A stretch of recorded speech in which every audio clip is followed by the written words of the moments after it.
Hi friends, welcome to Diya Samayal. இன்னைக்கு என்ன சமைக்க போறோம்னா புதினா சட்னி. புதினா நம்ம உடம்புக்கு ஒரு புத்துணர்ச்சி கொடுக்கக்கூடிய இலை. புதினா சட்னி இட்லி தோசைக்கு ஒரு நல்ல சைட் டிஷ்.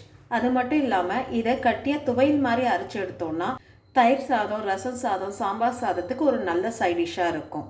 வாங்க சமைக்கலாம். அதுக்கு முன்னாடி என் சேனலை சப்ஸ்கிரைப் பண்ணாதவங்க சப்ஸ்கிரைப் பண்ணிட்டு பக்கத்துல இருக்க பெல் ஐகானை கிளிக் பண்ணிட்டு வாங்க. பேன் நல்லா சூடாயிடுச்சு. 1 டேபிள் ஸ்பூன் எண்ணெய், 1/4 ஸ்பூன் சீரகம்.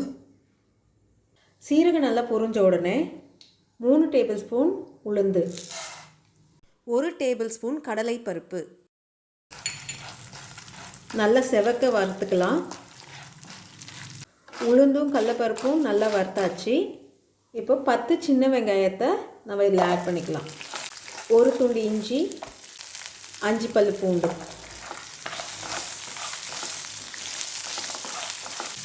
6 பச்சை மிளகாய் எல்லாத்தையும் ஒன்றா சேர்த்து வதக்கிக்கலாம். வெங்காயம் எல்லாம் நல்லா வதங்கிடுச்சு. இப்போது 4 டேபிள் ஸ்பூன் துருக்குன தேங்காய்,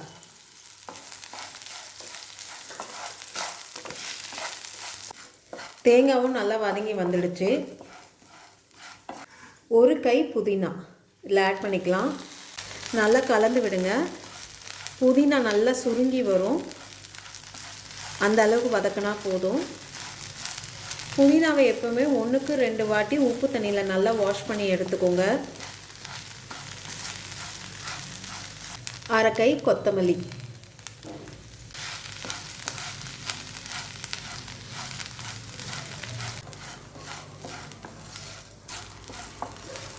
புதினா நல்லா வதங்கிடுச்சு. இப்போது சின்ன பால் சைஸு புளி அதை இதில் ஆட் பண்ணிக்கலாம். நல்லா 2 கலரு கிளறிட்டு அடுப்பு ஆஃப் பண்ணிடலாம். அடுப்பு ஆஃப் பண்ணிவிட்டு இது நல்லா ஆறட்டும். ஆறின பிறகு நம்ம மிக்சியில் போட்டு சட்னி அரைச்சி எடுத்துக்கலாம். நல்லா ஆறிடுச்சு. இப்போ நம்ம மிக்சிக்கு மாற்றி அரைச்சி எடுத்துக்கலாம்.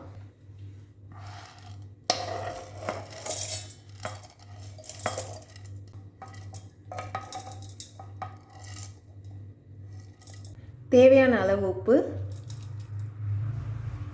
இப்போ அரைச்சி எடுத்துக்கலாம். சட்னி அரைச்சி எடுத்தாச்சு. இப்போ தாளித்து கொட்ட வேண்டியது தான் பாக்கி. தாளிக்கிறதுக்கு அடுப்பை ஆன் பண்ணிக்கலாம். 1 ஸ்பூன் எண்ணெய், கடுகு, கொஞ்சம் உளுந்து, 3 காஞ்ச மிளகாய், கொஞ்சம் கருவேப்பிலை. அடுப்பு ஆஃப் பண்ணிவிட்டு தாளித்து இந்த சட்னி மேலே இப்படி கொட்டிடலாம். ரொம்ப டேஸ்டான புதினா சட்னி ரெடி ஆகிடுச்சு. இந்த வீடியோ உங்களுக்கு பிடிச்சிருந்தா லைக் பண்ணுங்கள், ஷேர் பண்ணுங்கள், அப்படியே உங்களுடைய கருத்துக்களை எனக்கு கமெண்ட் பண்ணுங்கள். இது வரைக்கும் என் சேனலை சப்ஸ்கிரைப் பண்ணாதவங்க சப்ஸ்கிரைப் பண்ணி பக்கத்தில் இருக்க பெல் ஐக்கானை கிளிக் பண்ணி ஆல்ன்ற பட்டனை ப்ரெஸ் பண்ணுங்கள். அப்போ தான் நான் போடுற வீடியோ உடனுக்குடனே உங்களுக்கு நோட்டிஃபிகேஷனாக வரும். நன்றி, வணக்கம்.